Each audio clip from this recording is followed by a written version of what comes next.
হে বরকাতু। প্রথমে বলবো, যারা অনেকে আমলে ব্যর্থ হয়েছেন, ধরা খেয়েছেন, শুধু তাদের জন্য আজকের এই গুরুত্বপূর্ণ ভিডিও নিয়ে আমি উপস্থিত হয়েছি।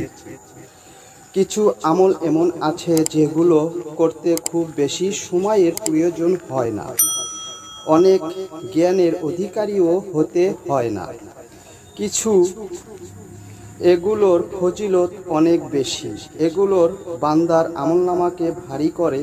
যেমন রাসূল সাল্লাল্লাহু আলাইহি ওয়াসাল্লাম বলেছেন, যে লোক একবার পাঠের আগে বলবে সুবহানাল্লাহিল আজিম,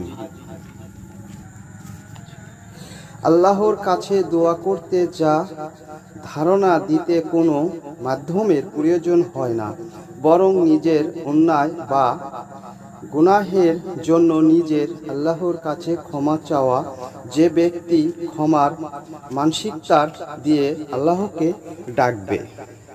তা আশা করি সূরাটি সম্পূর্ণ আপনারা শুনুন। ইনশাআল্লাহ এই আমলটি অনেক গুরুত্বপূর্ণ। বিসমিল্লাহির রহমানির রহিম। ইন্না আ'তাইনাকাল কাউসার ফাসাল্লি লিরাব্বিকা ওয়ানহার ইন্না শানিআকা হুয়াল আবতার। সাদাকাল্লাহুল আযীম।